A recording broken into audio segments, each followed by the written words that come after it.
pero en ese sentido mi padre y mi madre siempre fueron personas mediáticas, ¿no? Ahora, por el lado artístico propiamente podría decir que son fanáticos, siempre fueron fanáticos del cine y de las artes. Mi papá era un ratón de biblioteca, mi papá Américo, y yo tuve además otro papá que fue Héctor Silva Michelena. Poeta. Sí, entonces siempre tuve, en mi casa fue muy importante siempre el tema de la cultura, del arte, de la literatura, siempre. ¿Y Luis Alejandro? Bueno, Luis Alejandro es comunicador social. Vivía en Berlín hasta hace poco, pero se mudó a Barcelona, España. Y bueno, también es poeta también. Lo que pasa es que ahorita trabaja en una aplicación de fútbol, es, ¿cómo se dice? Manager editorial de una aplicación de fútbol que se llama OneFootball, que es muy importante a nivel mundial, y él maneja todo el área de español. Es comunicador social con un máster en creación literaria de la Ramon Llull en Barcelona, y también tiene un posgrado en audiovisual, en periodismo audiovisual, sí. O sea que dentro de todo ahí tenemos algo en común con... Ahora la María Alejandra adolescente, contame algo. Terrible. Terrible. Con tu hermana, en paz descanse. Sí, bueno, mi hermana y yo éramos muy unidas porque teníamos una diferencia de año y medio de edad. Y bueno, María Eugenia, yo siempre digo que María Eugenia era... tengo una anécdota, te voy a contar una anécdota. Unos tíos muy queridos nos estaban llevando a la playa y éramos muy tremendas, demasiado. Nos decían los monstruos apocalípticos. Imagínate cómo éramos terribles. Y entonces María Eugenia se molesta por algo. Chiquitica, tendría 7 años, ¿no? 8 años, qué sé yo, y yo 6 y medio, 7. Y entonces, carretera Choroní, dice mi hermana, yo me bajo aquí. Y mi tío se para. Ok. Dice, y me llevo a mi hermana. Yo, ¿y por qué yo? No, yo no quiero. Te bajas. Pero chiquitica, tenía una personalidad increíble. Y nos bajamos. Ay, imagínate que lo recuerdo a esta edad. Sí, era una persona con una personalidad increíble, talentosísima. Ella estudió cine. Por eso, ella tenía como más inclinación en ese momento que tú. Ella estudió cine. Bueno, yo me fui más hacia el lado de la actuación propiamente durante muchísimos años, pero María Eugenia estudió en Inglaterra cine e incluso hizo un cortometraje. No le dio tiempo de hacer más porque murió muy joven. Sí. Murió a los 27 años en un accidente automovilístico. Comienzas ya en la parte del espectáculo haciendo cuñas de televisión. Sí, son como los primeros pasos tuyos uno de Champú, uno de Corolla con Iván Feo, por cierto. O sea que te persigue Iván. Sí, pero fíjate Toyota. Tú, ya cuando hicimos el de Toyota ya habíamos rodado Ifigenia. Porque Ifigenia la rodamos en el 84. En el 84, lo que pasa es que salió al aire en el 86.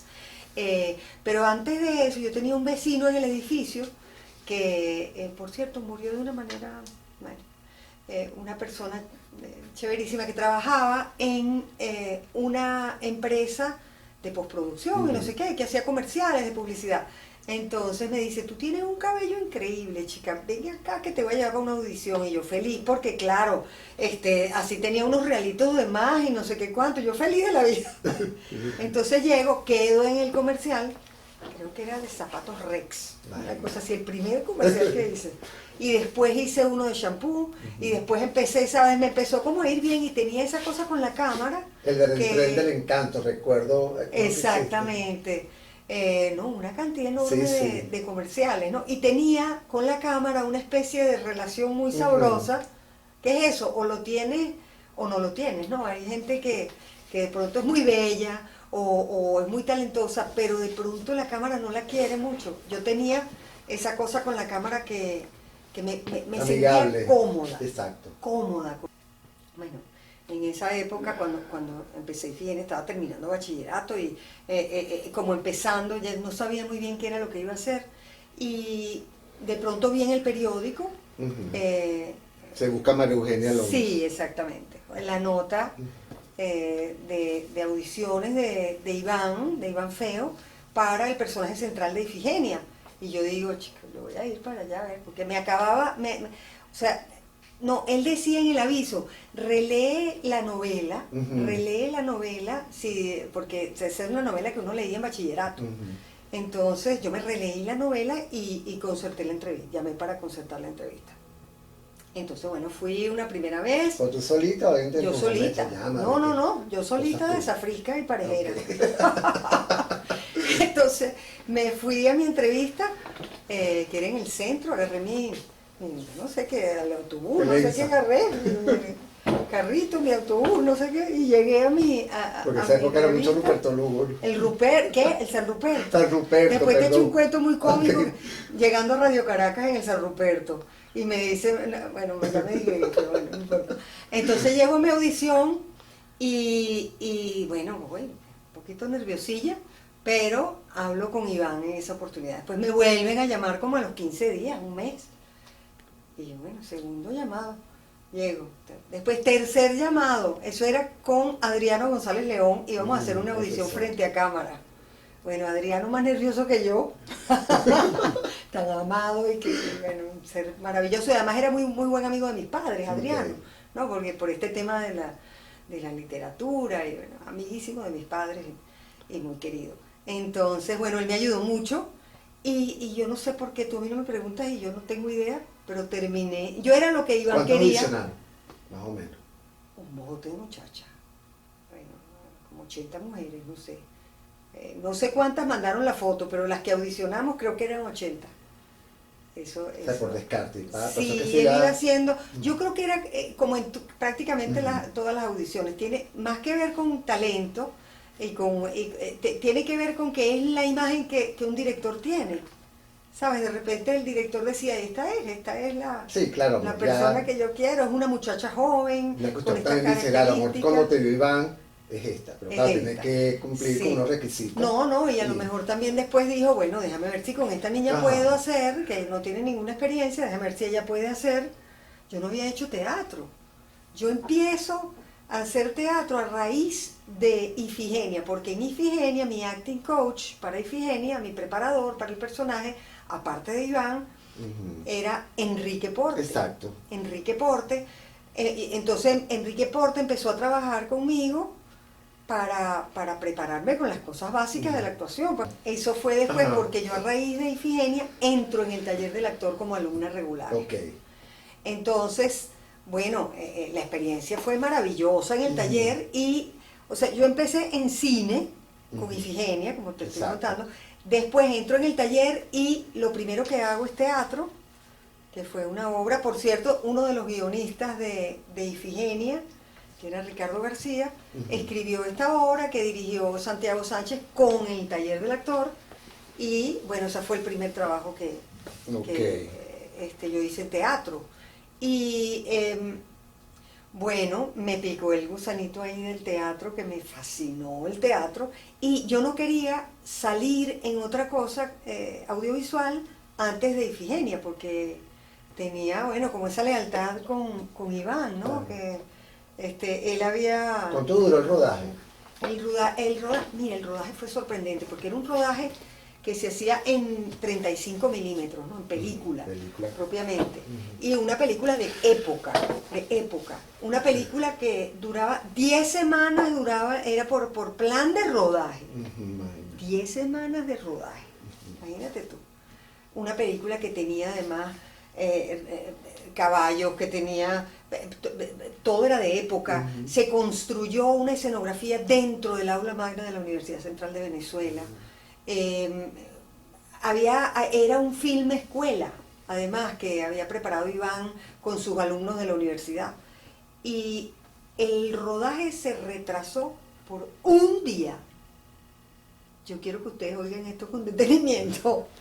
Por un día, una película que se está haciendo en 35 milímetros, lo que significa que tú veías lo que estabas haciendo el viernes cuando veías lo que se llamaba Roches, que era lo que había filmado durante la semana, tenías la posibilidad de verlo el viernes en Bolívar Films. Yo no, lo veían ellos, el director de fotografía, el director tal. Y entonces esa película, con todo y eso, se rodó en esos 10 meses y un día. ¿Cómo asumiste el rol? ¿Cómo te preparaste?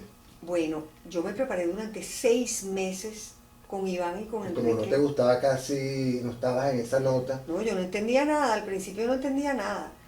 Y yo iba todos los días, bueno, todos los días no, iba 2 tardes por semana a montar caballo en una hacienda por Paracoto.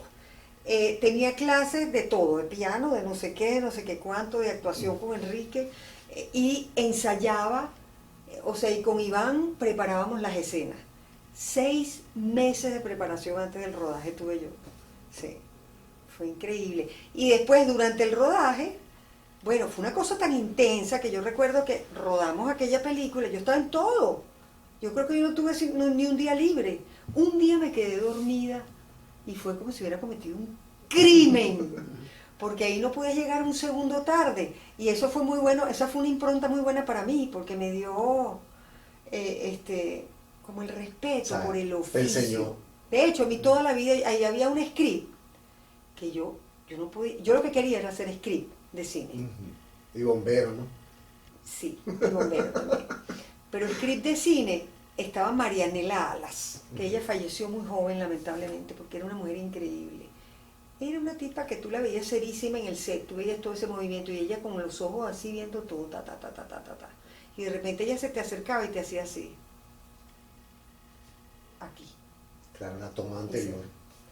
Mira, era una cosa, yo me impresionaba muchísimo el trabajo de ella, y además que era en cine, repito, que no es lo mismo que el video que tú lo puedes devolver y ver inmediatamente. Bueno, esa mujer era una maestra. No, claro. Y yo entendí, no, chica, yo voy a seguir, me voy a meter en el taller del actor, voy a seguir con Enrique por lo menos. Estaba María Elena ¿cómo es que se pronuncia? María Teresa Hayek. María Ajá. Teresa Hayek, Santiago Sánchez, Felicia Canetti nos daba clases de voz, y Enrique Porte. Esos eran mis maestros del taller del actor. Entonces, bueno, yo entro en el taller y bueno, una maravilla, chico, yo gocé un pullero. Y mientras tanto estaba la postproducción de Ifigenia, que duró 2 años. Entonces yo realmente no viví el éxito todavía, aunque Iván había hecho una gran campaña publicitaria para conseguir el personaje.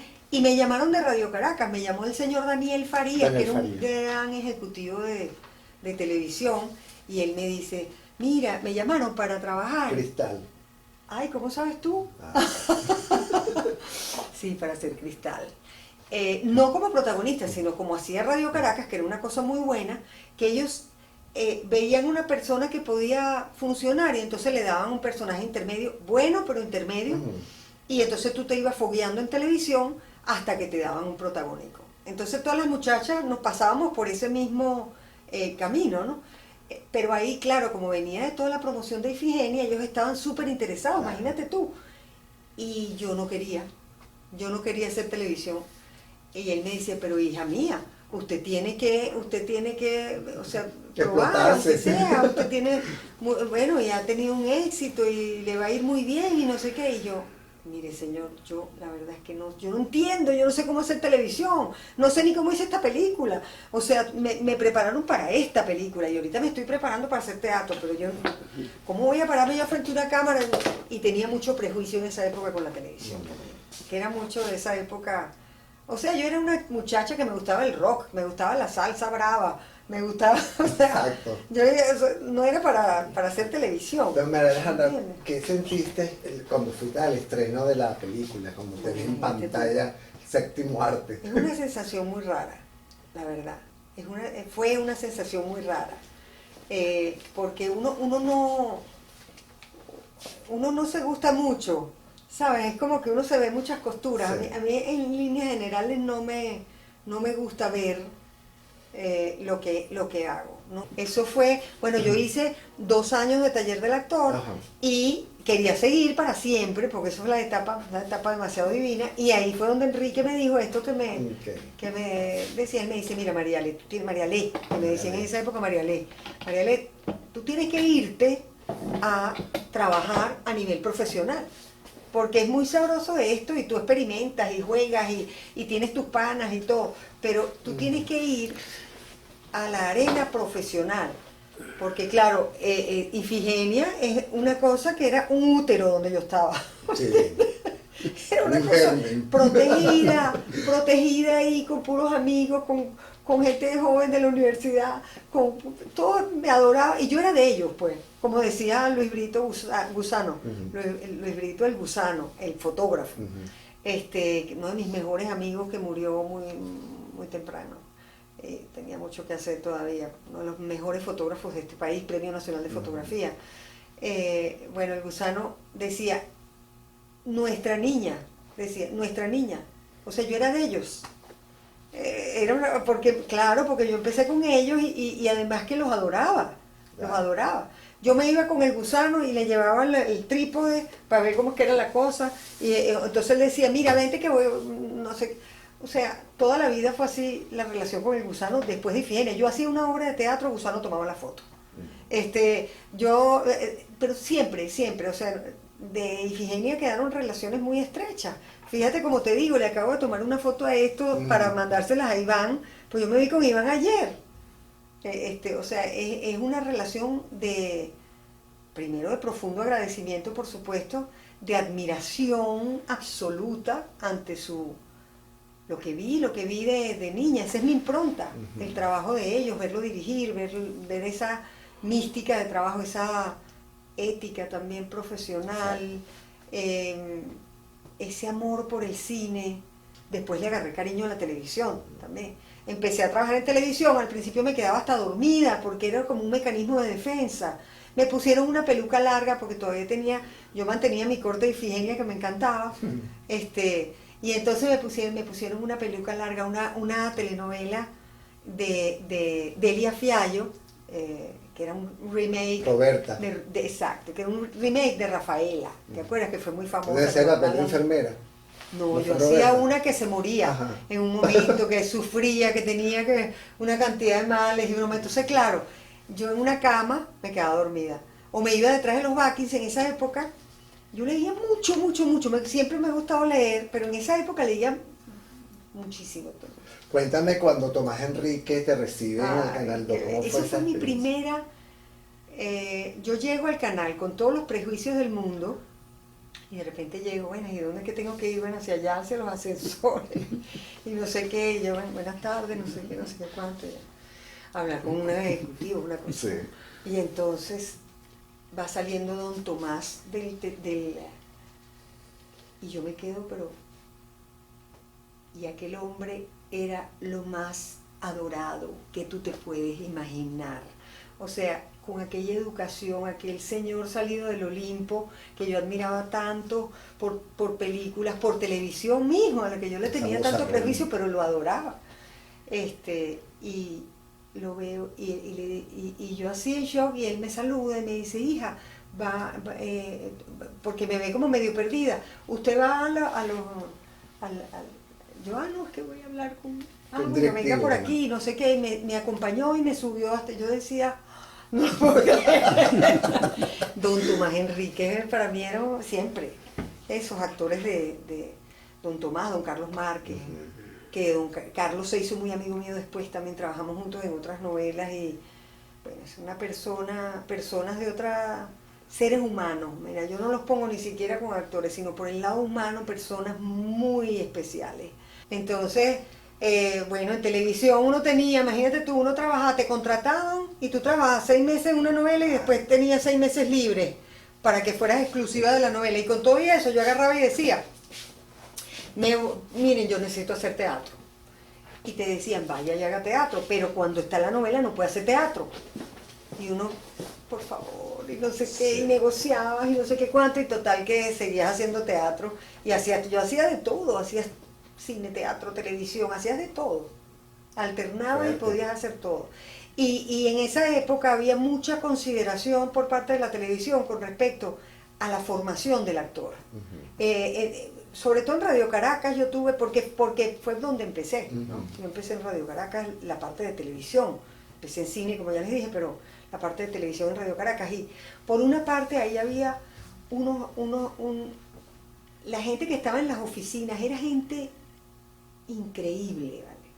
gente increíble, unos ejecutivos que te estimulaban para que tú estudiaras, para que siguieras estudiando, para que hicieras teatro, para que fueras creciendo, para que crecieras dentro del oficio, y te explicaban las cosas, y uno era un chamo majadero en algunas cosas, qué sé yo decía, no, yo quiero hacer teatro y no sé qué, aquí también aprende, aquí también estás aprendiendo.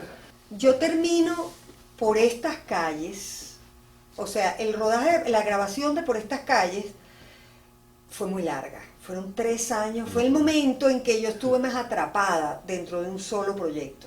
¿Por qué? Porque Por estas calles lo abarcaba todo, porque tú terminabas de grabar temprano, pero tenías 200.000 tigres que matabas durante el rodaje, porque nos salía muchísimo trabajo. Si no estabas haciendo un comercial, estabas haciendo una gira en no sé qué. Yo decía que éramos los Beatles criollos. La broma era insólita, porque es que la gente te perseguía corriendo. La gente estaba muy pegada, sobre todo en el interior, porque en el interior la gente tiene muy poco. Entonces el espectador quiere mucho a sus artistas. Entonces uno iba de gira, o sea, fue una novela que me tragó. Y yo no pude durante esa época. Ya que estamos ahí Por estas calles, vamos a salir de una vez Por estas calles. Cuéntame, ese proceso fueron 3 años, 2 años sí. Al aire. Sí, fueron 2 años y algo. Pero sí, porque es que fue muy larga, porque tuvo muchísimo éxito, caló en el público desde las promociones. Entonces, claro, llegó un momento en que estiraron demasiado. Tenía eso un lado muy bueno, que teníamos el mismo grupo principal, salvo por Haroldo, que renunció en un momento, pues se cansó, o sea, uno quería tener otros proyectos, hacer otras cosas, ¿no? Entonces, el grupo, el elenco principal estuvo todo el tiempo, por supuesto nos hicimos así. O sea, yo le digo hermano a Franklin, le digo hermana a Gladys, o sea, son mi hermano. Son mi gente con las que compartimos una cosa muy, muy cercana. Y el director, Renato Gutiérrez, el profe, fue una maravilla también. Renato resolvía, fíjate tú, ahí nos daban una cosa que se llamaba las hijuelas, que era que tú tenías tu capítulo que recogías en la mañana y de repente te decía, mira, tienes que grabar esto también, porque había ocurrido algo que había que meter en la novela. Ah, ok, claro. Sí, era muy sobre la marcha. Exacto. Ajá, Alejandra, pero ¿cómo tienes el papel de Por estas calles? De Por estas calles. Bueno, fíjate, me llamó Ibsen, ¿no? Me llama Ibsen Martínez y me dice, mira, tengo un personaje, yo quiero que tú seas la protagonista. Ibsen me llamó directamente, no por el canal, sino él me llamó directamente y no sé, él me contó, me dijo, esto tiene un poquito corte social y tal, pero no era tanto. Y cuando empezamos a rodar, o sea, no es que no era tanto, tenía un corte social, la novela político. Empezaba con una maestra en el barrio que el niño tenía una pistola, eso era así, desde el vamos, ¿no? Pero cuando habíamos grabado ya como 4 meses de novela, dicen, bueno, ahora vamos a buscar el tema musical. Yo estaba casada en esa época con Giordano y le dicen a Giordano, bueno, esto es perfecto. Eran duplas que funcionaban muy bien, ¿no? Si la actriz, la protagonista es esposa de tal o novia de tal, entonces funcionaba muy bien a nivel publicitario. Exacto. Entonces llaman a Giordano y Giordano acababa de terminar un disco. Y en ese disco estaba Por estas calles. Entonces el canal, Giordano dice, no puedo, o sea, está caliente del horno el disco. Entonces les dice, bueno, ustedes escojan el tema que quieran del disco. Y entonces ellos, cuando escuchan Por estas calles, dicen, no, esto hay que rehacerla, hay que meterla más todavía por donde nos estábamos metiendo. Y se rehacen algunos capítulos. Se empiezan a rehacer, a insertar, se salvaron algunas cosas, pero hubo que rehacer muchas, ¿no? Entraron otros personajes y tal. Total de ya la sobre vida. La marcha, ¿no? Sí, total de la vida que se le cambia el nombre a la novela y así fue, pues. Y lo demás es historia. Exacto. Ahí yo agarro y digo, bueno, mira, tengo este plan de irme a estudiar a Nueva York, a la Lee Strasberg, y yo quiero. Bueno, en esa época muere Enrique Porte. Muere Enrique Porte, no, eso es anterior, perdón, porque Enrique Porte murió cuando yo estaba haciendo mi primera protagonización, que era la Carmen Querida. En esa época fue que murió Enrique. En esa época me empieza a mí como el gusanito de producir, porque, fíjate por qué, ya me acordé. Muere Enrique y el grupo actoral 80, el viejo Yené, Juan Carlos Yené, que en paz descanse, decide traer a un director peruano que estudió con Enrique en Londres, en el Drama Center de Londres, para que dirigiera un montaje en homenaje a Enrique Porte. Porque Enrique murió de 50 años de un infarto, cosa que nos reventó a todos los que lo adorábamos y era mi maestro, mi amigo, en fin. Alberto Isola dirige el montaje y yo vi ese montaje como, creo que casi que todas las funciones no, pero bastantes, por lo menos 5 veces. Y cada vez que lo veía lloraba, pero como un bebé, porque era ver a Enrique. O sea, fue un homenaje de un gran artista a otro gran artista, pero además que tú dices, este es un director que quiero que me dirija. Fue lo que dije yo cuando vi ese montaje, dije, yo quiero que este hombre me dirija. Entonces, yo estaba haciendo un taller que él vino a dar en esa misma época, o sea, porque el GA80 lo trajo para dictar un taller y para hacer el montaje de la obra en homenaje a Enrique. Entonces yo hice el taller, por supuesto, que me fue buenísimo, montamos el Tartufo de Molière, trabajamos con el Tartufo de Molière, bueno, fue maravilloso. Y empiezo yo quiero que usted me dirija, yo empiezo, taca, taca, taca, taca, taca, y armo con unas amigas, con la viuda de Enrique, por cierto, Roselena Arcaya, que es mi hermana del alma, todavía trabaja conmigo en todo, en mi cortometraje, en mis cosas, todo. Roselena, y con Roselena y otra amiga muy querida, empezamos a armar una productora que se llama La Caja Teatro. En realidad era una sociedad civil, una asociación civil, ¿no? Sin fines de lucro, pero la montamos para traernos a Alberto Isola del Perú para acá, para que nos dirigiera esta obra. Bueno, Alberto me manda la obra, eso fue un trabajo, subir el Everest y bajarlo. Eso se logró en Por Estas Calles, en la época de Por Estas Calles. O sea, en la muerte de Enrique fue antes, yo quedé conectada con Alberto para que me mandara la obra, finalmente me manda la obra y en Por Estas Calles armamos la productora y terminando Por Estas Calles montamos, se monta el proyecto. Entonces, que fue mi primera experiencia en la producción.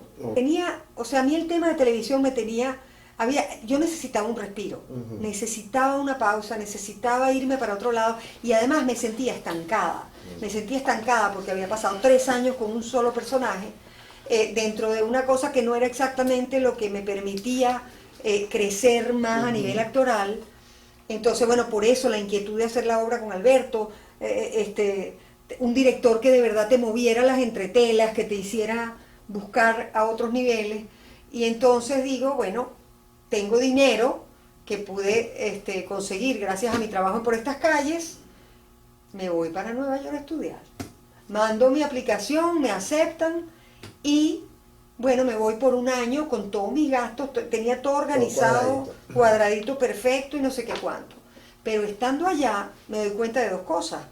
Una, que no era suficiente 1 año para, de verdad, porque tú, los primeros 3 meses, eso es, porque ¿qué pasa? La actuación no es teórica, la actuación es que hay que meterle el cuerpo, claro, y tienes que entenderla desde adentro para afuera. No es que te vas a leer un libro y tú te vas a convertir en actor, eso no existe. Y el método, más que nada. Exactamente. Entonces, para entender, los 3 primeros meses son para entender, porque nadie te explica nada.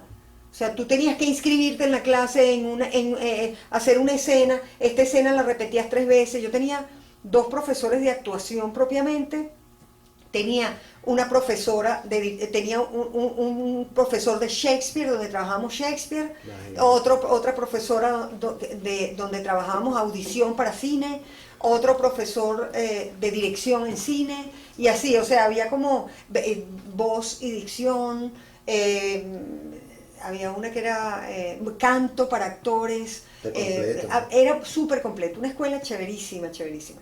Entonces, cuando pasa el primer año, yo me doy cuenta que estaba apenas empezando a entrar, porque son una serie de ejercicios, pero tú empiezas desde lo más básico. Empiezas con trozos de tela que tú empiezas como a sensibilizarte. Okay. Y al cabo del año yo iba apenas por uno de los primeros ejercicios donde ya de verdad empiezas a entrarle al método propiamente, que es el lugar donde te encuentras. O sea, había hecho algunos más, pero me faltaba todavía profundizar mucho más. No, perdón, estaba entrando propiamente en personaje.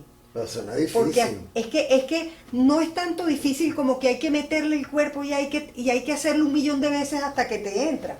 ¿Me entiendes? Porque nadie te lo está explicando. Te lo explica en la práctica. Tú llegabas, imagínate tú, yo hablaba inglés, pero hablaba en un inglés bien chucuto para lo que necesitaba. Entonces no se permitía, y yo grababa la clase con un grabadorcito de esos de caseticos así. Ahí tengo todos los cassettes, por cierto, que algún día los transcribiré y los compilaré para que quede para la gente. Pero fíjate tú, yo ponía, el profesor nos decía, uno de mis profesores preferidos, que por cierto es en el que me inspiro para mi primer corto, él decía, reglas de la clase, 3 gradas, porque era como un teatrino, 3 gradas para allá es que ustedes se sientan, no se me sienten aquí. No me hables a menos que yo diga, ¿tienen alguna pregunta? Ahí es que uno podía hablar. Uno se inscribía para la clase siguiente, para hacer una escena en la clase siguiente con el secretario de clase o secretaria de clase, que era un alumno que había ganado méritos para ser secretario de clase, o sea, un alumno que ya tenía tiempo trabajando, y entonces tú te anotabas y te tenías que poner de acuerdo, ok, voy contigo en la escena, ¿qué escena vamos a hacer? No sé. Tú tenías que ir a buscar en la biblioteca, leer, buscar no sé qué escena ibas a hacer, y entonces presentabas una escena. La primera vez la presentabas como que soy yo, Mariale, contigo Henry, o contigo. Íbamos y nos sentábamos ahí, una escena de 2, y qué pasaría en esta escena si tú y yo nos ocurre esta situación. Así era la primera vez. Y así ibas. Por supuesto él te decía, no, o sea, es mentira, tú no te ibas, tú no tienes que mirar para acá, porque tú lo estás mirando a él, porque tú lo quieres convencer a él de algo. Entonces no me mires a mí. Un reto, ¿no? Mira, yo lloraba, hasta que medio me cayó la locha, pero al cabo de un año me doy cuenta, no, esto tengo que seguir. Claro, ya estaba mucho más empapada y me había gozado ese método hasta decir basta, pero entonces dije, me tengo que quedar otro año. ¿Y por qué? Porque tenía además la posibilidad, que no lo sabía al principio, de una visa que se llamaba en ese momento la Practical Training Visa, que era eso, un entrenamiento práctico. Tú podías trabajar, era como un entrenamiento práctico de lo que tú habías estudiado, siendo estudiante de tiempo completo durante un año. Entonces ya yo lo había hecho, entonces apliqué para esta visa y me quedé un año más, pero no me quedé en Strasberg porque ya no tenía plata para pagar Strasberg. Claro. Yo me había ido con mi año perfecto. Entonces, ¿qué hice? Me quedé en clases privadas con George Loros, que era el profesor que en lo actoral me mataba. Yo soy ciudadana americana también. Okay. Porque después me vine para acá y después me mandaron de acá a trabajar en Estados Unidos. Después estuve, o sea, hice una cantidad de cosas allá y soy muy afín en el sentido de que me gusta mucho. Pero, ¿cuánto duraste? Pero yo no... Estuve 2 años en la época de Strasberg, en Nueva York. Sí. Y me divertí mucho haciendo televisión después. Después le agarré mucho cariño a la televisión, sobre todo, bueno, por la gente, como siempre, por la gente. Porque sí, a mí me pasa en lo personal y peco de ingrata, la verdad. Estoy pecando de ingrata porque he recibido mucho de la televisión y quiero mucho la televisión. Pero a mí el trabajo en sí me siento más... estuve muy cómoda en varios trabajos de televisión también. No debo ser tan injusta. ¿Venevisión o Radio Caracas Televisión? ¿Cómo te fue? En ambos. No, a mí me trataron muy bien en Venevisión, impecable, muy bien. Al final las cosas empezaron como a... ¿Y el ambiente? ¿Tienes Muy alguna chévere. comparación entre Venevisión y RCTV? Pero lo que pasa es que yo la empecé pasaba metida viendo Radio Rochela. Yo adoro. Por eso. Y me imagino que Fan era más divertido. número 1 de Radio Rochela, de los humoristas, la fan número... Yo no podía creer. ¿Te gusta mucho la comedia? Me gusta mucho la comedia y me parece muy difícil. Es que la gente la ve como un género menor y es todo lo contrario. La comedia tiene muchas aristas, pero la comedia es lo más serio que hay en la vida.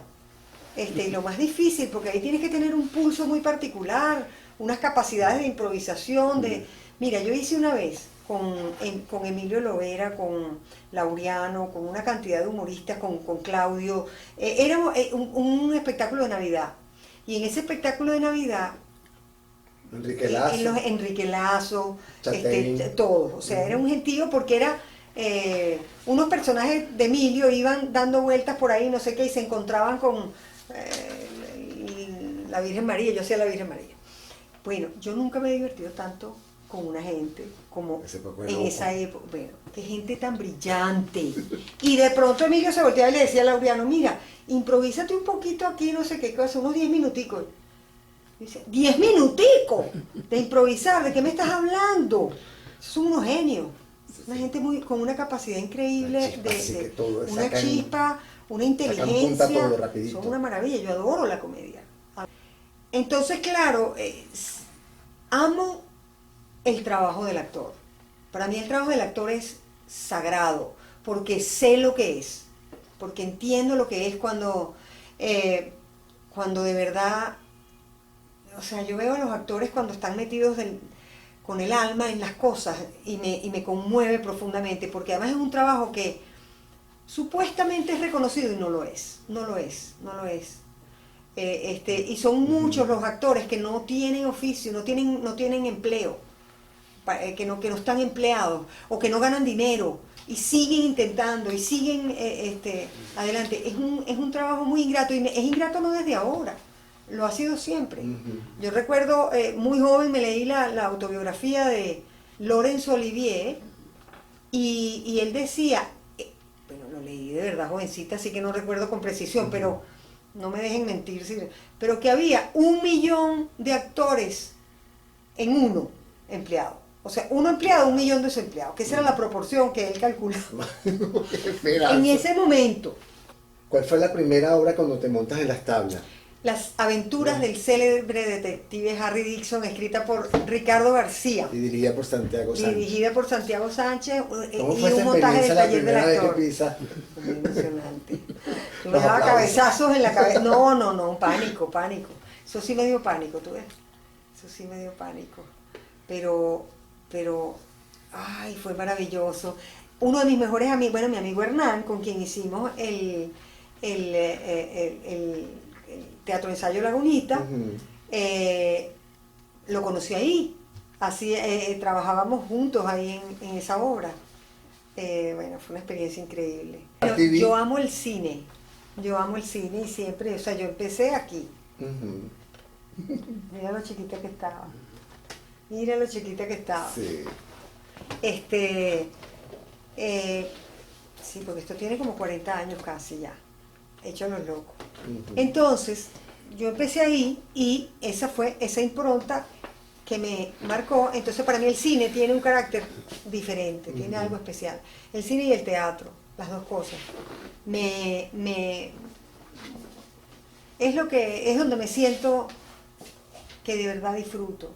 Y me quedé muy impresionada cuando dirigí por primera vez, porque entendí que yo nunca había sido tan feliz en mi vida. Habla de esa experiencia que hiciste, tu primera dirección. Mi primera dirección en cine. En cine. Porque yo había dirigido cosas en teatro que también me fascina. ¿Por qué? Porque cuando un actor, para mí es un gran ejercicio para el actor. La primera dirección en teatro. Fíjate tú, te conmueve porque entiendes incluso las angustias de los actores cuando algo no funciona, porque un actor está buscando algo que no, entonces lo tiene irritable. Todos esos procesos los ves desde afuera y es alucinante cuando tú eres actor. ¿Me entiendes? Porque tú no los entiendes cuando tú estás de cierta manera en tu vida. Claro, o sea, fíjate tú de repente, como estás trabajando algo emocional, de repente estás que te tocan y revientas, ¿me entiendes? Entonces cuando ocurre algo que rompe esa atmósfera, puede pasar cualquier cosa, en el sentido de que puedes ponerte agresivo, o puedes, porque tú estás trabajando con las emociones, con una parte una parte muy interior, sí. interna. Entonces, cuando lo ves desde afuera, porque no estás tú metido en ese proceso, es alucinante. Pero no, lo que te quería decir de los directores, bueno, yo amo a Kubrick. Yo adoro a Stanley Kubrick. Para mí, The Shining, El Resplandor, wow. es una película que yo me hubiese encantado hacer. Wow. Me hubiese encantado hacerla yo.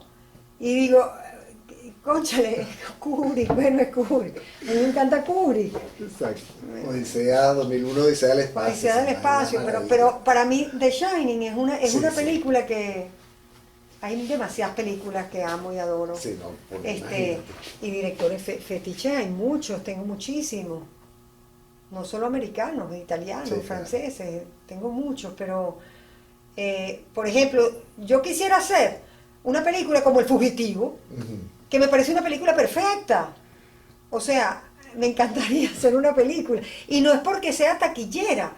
Es que a mí, yo veo esa película y me quedo así, y la veo y grito y me paro y me agarro de aquel farol. O sea, es una película que me mueve. Igual que The Shining, son películas que me mueven. Sí. Una persona que sigo viviendo en presente, ¿me entiendes? Yo no vivo de lo que hice antes, claro. Estoy viviendo en presente, hacer cosas nuevas. Todo esto son tesoros que están allí y que amo y que forman parte de mí. Pero yo sigo buscando otras cosas que me interesan, incluso como actriz. O sea, hay que avanzar. Exacto, no solo como directora. Mientras hay vida, uno tiene ganas de seguir. Y bueno, las cosas ya no son iguales que antes. Antes uno tenía un trabajo de televisión donde te pagaban 6 meses de que no trabajabas para tenerte en exclusividad. Eso se acabó. ¿Nos morimos por eso? No, seguimos adelante.